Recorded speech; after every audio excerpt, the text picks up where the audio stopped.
आनंदाचे दोहे आनंद तरंग, आनंदाचे दोहे आनंद तरंग.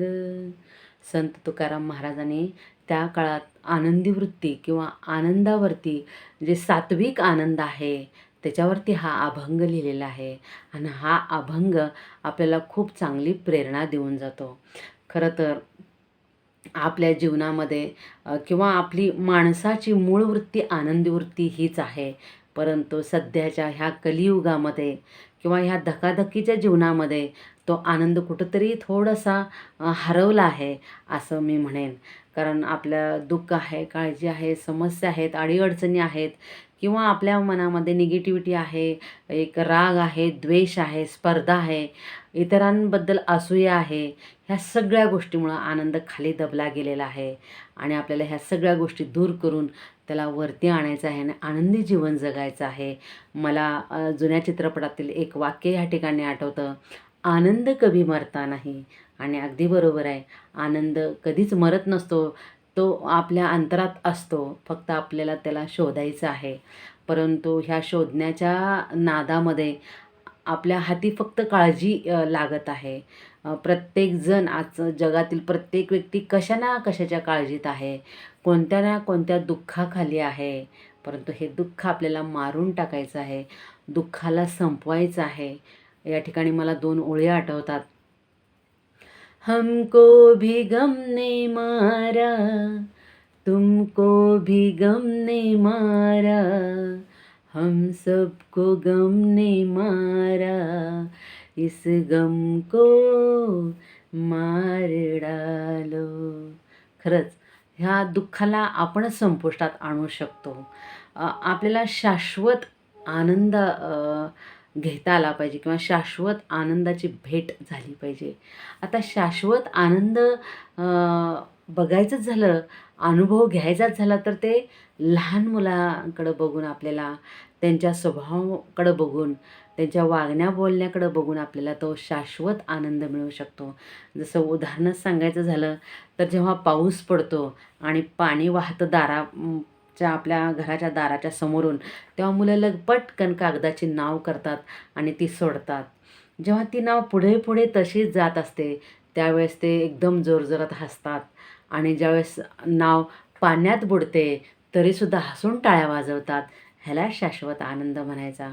आपल्या जीवनात चढ उतार, दुःख सुख दुःख हे सगळंच आहे. ऊन सावलीचा खेळ जीवनामध्ये आहे, चाललेलाच असतो. पण आपला जो आनंद आहे तो दुःख असेल किंवा सुख असेल तरीसुद्धा आपण तो शाश्वत असला पाहिजे.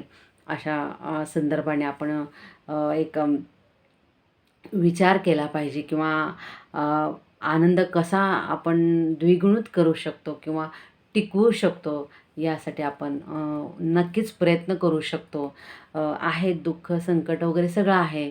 परंतु मी एक हा उपदेश म्हणून तुम्हाला सांगत नाही किंवा सल्ला म्हणून ह्या गोष्टी नाहीत. तर जर ह्या गोष्टी आपण आचरणात आणल्या, आपल्या वागण्या बोलण्यामध्ये आणल्या तर नक्कीच आपल्या स्वभावामधील किंवा आपल्या जीवनातील दुःख किंवा नकारात्मक गोष्टी निघून जातील, गळून पडतील. यासाठी आपल्याला जाणीवपूर्वक प्रयत्न करायचा आहे. आपण सगळेजण एक भक्त आहोत असं आपण म्हणूया.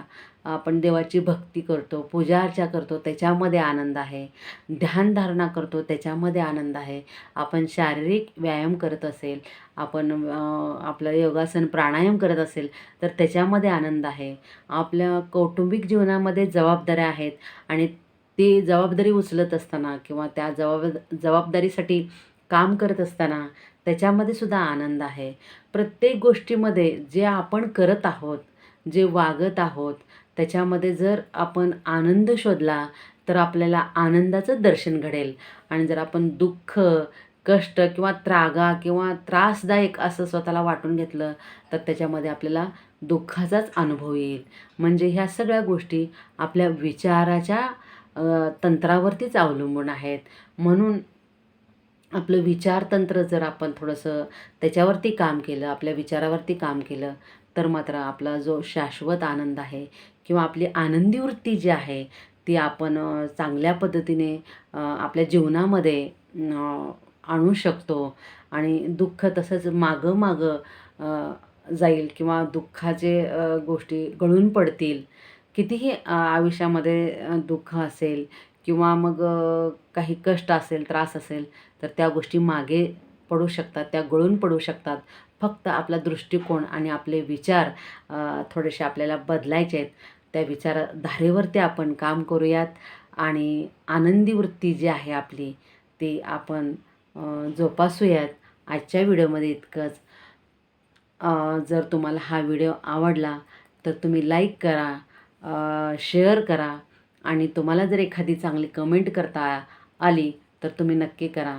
तुमच्यासाठी मी असेच छोटे-छोटे छोटे-छोटे परंतु एक जीवनास उपयुक्त असे व्हिडिओ घेऊन येत आहे. तुमच्या मानसिक आरोग्यासाठी, आनंदी वृत्तीसाठी असाच मी छोटासा प्रयत्न करत राहीन. एक खारीचा वाटा मला उचलायचा आहे तुमच्या मानसिक आरोग्यासाठी. तर आजच्या व्हिडिओमध्ये इतकंच. धन्यवाद. स्वयंभव.